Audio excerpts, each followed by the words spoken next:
Mr. Shapiro, your name has come up a few times. Before today, I didn't know who you were. Before I heard from Mr. Morlock. Nice to meet you. And nice to meet you as well. The floor is yours.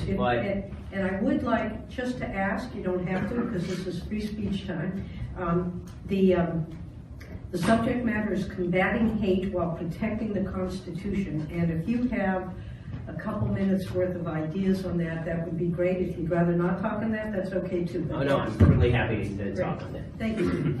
I appreciate the 120 seconds. So, your job obviously here at the legislature is to ensure that our freedom of expression is maintained, that our First Amendment rights are maintained. And what that means first and foremost, in my experiences on college campuses, is that the heckler's veto must be stopped. So I was at Cal State Los Angeles in February 2016, and there was almost a riot there, and the police were not allowed to do their jobs, and students were physically assaulted in the crowd. It is the job of this legislature to ensure that police can do their jobs. And when they do their jobs, and they're allowed to do that at places like UC Berkeley, everything goes fine. And I'd like to make a point here about UC Berkeley. The reason it cost $600,000 to bring me to UC Berkeley was not because of me. Okay, everybody keeps suggesting that it was because I was coming. I'm so controversial and so terrible. I came exactly 1 year before, and it cost this many dollars. It cost $0 for security at UC Berkeley. The reason it cost $600,000 at UC Berkeley is because Antifa and violent groups had decided that Berkeley was their domain, and they were going to be able to run roughshod over law enforcement there. And this does bring up one final point that I want to make in the long period of time that I have to discuss, and that is the problem with a legislative body such as yours trying to draw lines specifically about what hate speech constitutes. Because the fact is that one of the reasons groups like Antifa show up is not because they know who I am, it's because they have been told by people that I am promulgating hate speech, which is utterly false and utterly untrue. There are people who say vile things and with whom I disagree. Among them, people like Milo Yiannopoulos, who sent me a picture of a black baby on the day of my child's birth because I wasn't sufficiently standing up for the white population, supposedly. But that does not mean that the legislature gets to decide what hate speech is. I've been labeled a promulgator of hate speech when I was the #1 target of hate speech according to the ADL among the journalistic community in 2016. So let me suggest that as a legislature, your chief job is to ensure that my taxpayer dollars in this state go toward making sure that people like me and people with whom I disagree get to speak in places like college campuses, and not toward regulating what speech you find good and what speech you find bad. It's a really dangerous business, and there's speech I don't like, there's speech you don't like, but if we can't agree that there's a difference between speech and violence, we're not going to be able to have a free state, let alone a free country. Thanks. Thank you, much appreciated. I think we all agree with you. Well, that'd be nice. All right, thank you. Next witness, if you give us... Decided to come here and testify today. Well, I mean, I was asked by legislative Republicans to come here. They wanted to actually have me on one of the panels, but Democrats wouldn't allow that sort of thing because that might be too much free speech. So we have to ensure that only people on the left get to talk, and members of law enforcement. So I was glad to hear from all those people, but it would have been nice if they would have allowed one person from the right to actually talk for more than 120 seconds. It doesn't seem like a particularly fair division of time. You mentioned heckler's veto. Can you embellish on that? Sure. And why you wanted to bring that up to the panel? So one of the big ways that free speech has been curbed by the left is by people in administrative positions, people who are elected officials and law enforcement officials, who basically allow groups like Antifa to drive the cost of doing business so high that they then turn around and cancel events. So what they say is, it's going to cost $1 million to bring Shapiro in, let's just cancel the event, it costs too much money, we can't do it. And so what they're essentially allowing is people who are the most violent to dictate who gets to speak and who doesn't, which is precisely the opposite of what should be happening. That's why I was making the point. It's not me. I'm not the one who's driving the cost up. It's these violent groups. And when you say to the violent groups, well, what can we do to lower the cost? The violent groups are immediately going to move by increasing the cost, right? They're going to get violent, they're going to require lots of law enforcement, and then they shut down the city. So that has to stop, because otherwise, basically, all you have is an inside-outside game with elected Democrats working with outside agitators in order to prevent free speech from occurring. What are your ideas to stop that? You need to allow the police to do their damn job. This is really not difficult. It's not difficult. At Berkeley, they had the police. They're doing their jobs. If they had the police allowed them to do their jobs in February, none of this would have happened. Okay, the fact is that they've been telling the police for years in places like Berkeley that they can't use pepper spray against violent protesters, that they have to be very careful about how they appear in terms of arresting people. When I was at Cal State LA, they were telling the police apparently that they were supposed to stand down rather than arresting students. The more you do that, the more violence you're going to get on these campuses, just as you would anywhere else in the world. When you say violence is okay, violence increases. What are your thoughts about some of the lawmakers asking if they could tax the taxpayers to pay for these issues that happen on campus? Well, I mean, so there were a couple of things that they were suggesting. One is they were saying, can we tax the speakers for people coming on campus, which is just asinine. I mean, the answer is no, you can't do that, right? It's your job to provide a free speech forum, and it is my job to come if I'm invited. Second, the taxpayers didn't pay for me to come to Berkeley. The taxpayers paid for law enforcement to provide security against violent people. I'm not the one smashing ATMs. And as far as the idea that the taxpayers should be covering the cost of all of this, again, the cost would be a lot lower if we just allowed the police to do their jobs. And for all the people, it's amazing to me, all these Democrats in the state legislature are suddenly concerned about cost containment. I mean, what's the deal with that? I mean, we have trillions of dollars of debt in this state. They can't contain a cost if their life dependent on it, but suddenly they decide to draw the fiscal hard line when it comes to protection of free speech. Do you think that you're being shut down? Well, I mean, I wasn't shut down at Berkeley. I think there's a danger that I would be shut down if some of the Democrats in this legislature had their way. They would hide behind things like time, place, and manner restrictions or behind the heckler's veto. But as long as the police are allowed to do their job, I'm happy to come and talk to any crowd, whatever color, whatever viewpoint. Anything else you'd like to add? I haven't asked. The only thing that I would add is just that this attempt by some folks on the left to conflate speech they don't like with hate speech and then suggest that there are legislative remedies is a violation of First Amendment ideals, and legislation that actually pushed that would be a violation of the First Amendment itself. Thank you very much. Thanks so much. It was nice to meet you. You too. Yeah. Hey, how's it going? Hey, nice to meet you. I'm waiting for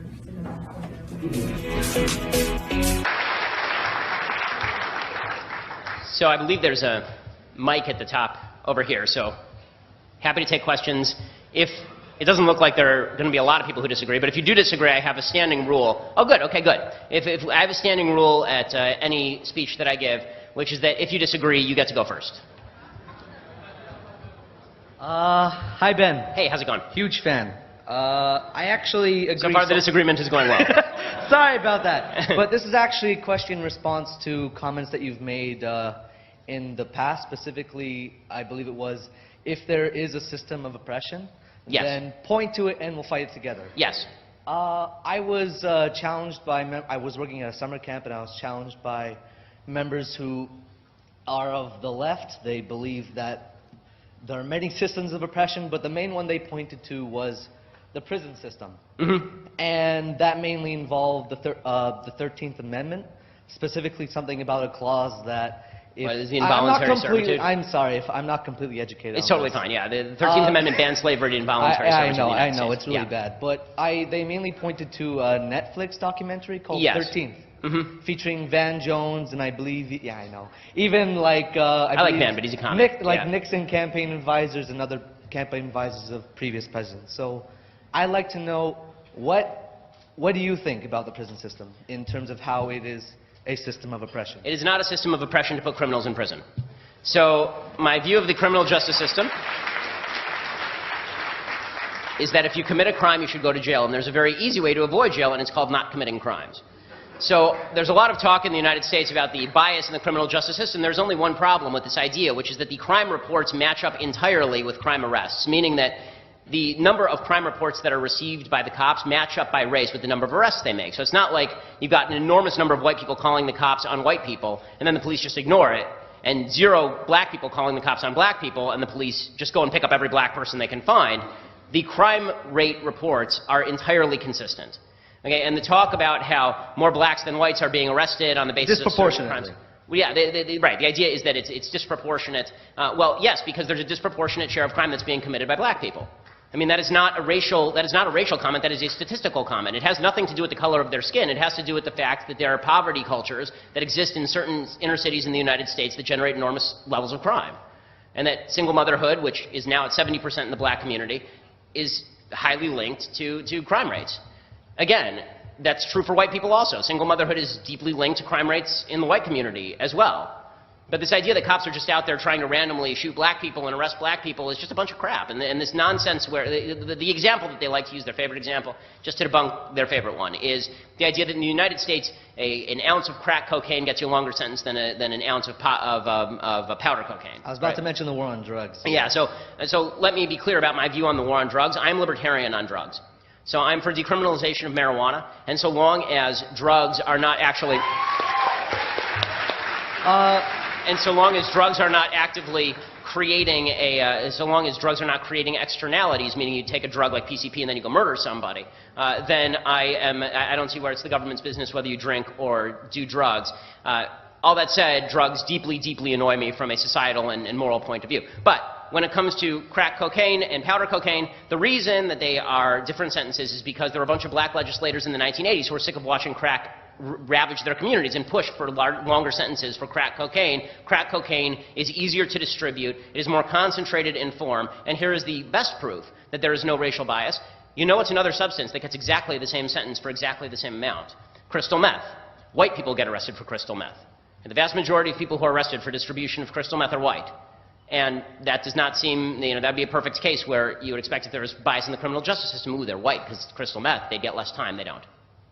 Thank you. Great.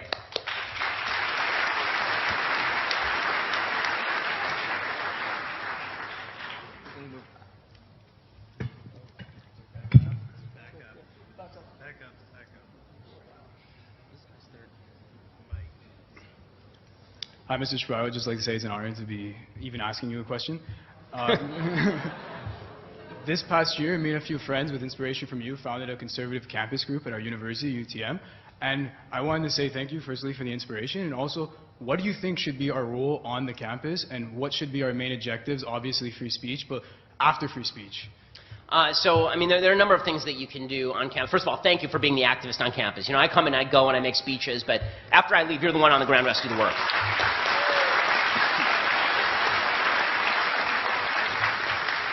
So the first thing that I recommend to everybody is, again, a piece of advice that I got from Andrew Breitbart, and that is, if you have a smartphone, you are now a journalist.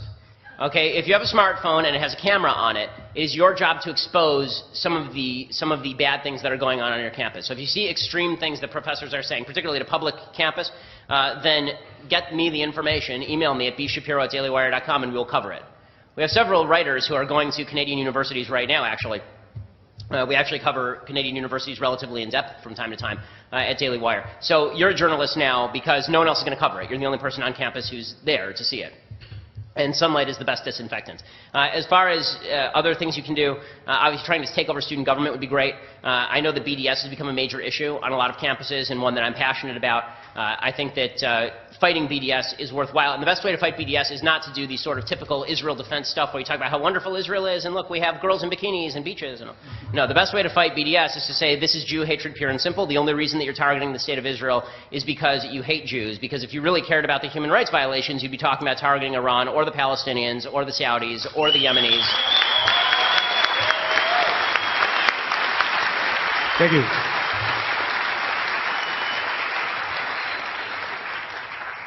Hi, thank you, Ben. My name is Rahan. I recently was tasked to be a health policy analyst for the Progressive Conservative Party in regards to health policy. I was wondering if you'd be willing to take a health policy question. Sure. So I define myself as a classical liberal. I believe in smaller government. I believe in individual freedom and personal responsibility. When I'm researching health issues, I noticed that a single-payer healthcare system is much more efficient than privatized systems. For example, so when I've been researching health policy issues, I've noticed that single-payer systems, such as, for example, in Canada, in countries like the UK, in Sweden, that they actually cost less, they provide greater access. My question is, how could we implement free market principles into a healthcare system? Do we have to go down the route that the US has gone, where we have a system where the administrative costs of the US healthcare system are 346% more than the Canadian healthcare system? No. I mean, there's an enormous number of regulations in place in the United States that drive those costs up. So to understand the roots of the American healthcare system, you have to understand that health insurance did not used to be linked to employment. So the vast majority of people in the United States get their health insurance through their employer. Their employer actually buys their health insurance for them. That was because the federal government during World War II and a little bit after actually regulated wages. So that meant that employers who wanted to give their employees raises couldn't give them more money, so instead they gave them health insurance. And then the government began incentivizing employers to do this. So what that meant is there's actually a pretty wide gap in the United States between people who are happy with their health insurance, namely people who are employed, and people who are not employed and have to buy in the individual markets. Obamacare tried to kind of create a mandate that was going to supposedly drive healthy people to buy, and that would take care of the sick people. But the problem is that number one, the mandate was not high enough if you're going to do that. And number two, it's violative of basic rights to force people to buy something that they don't want to buy. So the best way to think about healthcare is that there are three things you can look for in any healthcare system. There's universality, there's affordability, and there's quality. Right? You can have two of those three, but not all three.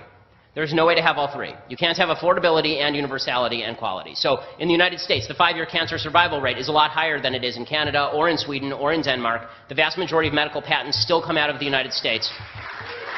And that's because of a profit-based system. So how do you get all that and then also get low cost? Well, it's pretty easy, actually, to get low cost, but you're not going to get universality. There's still going to always be this group of people who don't think ahead enough, and this is really the problem with the healthcare system. There's a group of people who don't think ahead enough to actually buy healthcare when they are young and healthy. They wait until they're old, and then they have a pre-existing condition, and they can't get healthcare because insurance companies insure against risk. They don't give you money for a risk that has already materialized. So, my basic answer is that if you were to deregulate the healthcare system almost entirely in the United States, give tax credits for the individual provision of healthcare as opposed to through your employer, and then get rid of the restrictions about not selling insurance across state lines, allow people to sell all types of insurance plans, then just like in every other area of capitalism, you would see an increase in quality and a decrease in price. Because this happens with every other product. Treating healthcare as a right and not a product has actually driven up price and driven down quality, as opposed to treating it as a product. When we talk about how, for example, you said there are 3 pillars: affordability, accessibility, and quality. One question I had is about collective bargaining. In a single-payer system, for example, drugs, whether it be pharmaceuticals, whether it be healthcare services, they can be collectively bargained. The issue that I'm seeing with systems that don't have that is that what ends up happening is that individuals now buy health insurance from a corporation. Those corporations are now competing with each other. This removes any incentive for collective bargaining. And the fact of the matter is that when individuals are purchasing healthcare services individually, they simply cannot get the same price that other countries who are purchasing collectively, such as Canada, and we're seeing a huge problem in the United States. Yeah, for sure. And this is one of the problems with this is a deeper problem in the United States and in Western civilization generally, is the lack of social institutions outside government. So it used to be that you would get your insurance basically through your church group or through your synagogue group. You'd collectively bargain with the people in your community, and then you would go to, and they still have these co-ops in the United States, and you collectively bargain with the insurance companies. Again, there's 2 things that you're trying to do. One is provide for the sick and elderly, and the second is not to create the moral hazard of not encouraging people who are young to go out and buy. So when you have these government fallback positions, what you actually end up doing is creating a subsidy for the insurance companies that end up driving the prices up. And then if you're in the private sector, then you're still paying those high prices, and you have to collectively bargain in order to drive them back down. It's really complicated and really heavily regulated, and I fail to see, other than the sort of general argument that you don't want to see sick people uninsured, which is a fine argument, but calls for charity, not necessarily government intervention. Other than that argument, I fail to see how healthcare is not a product.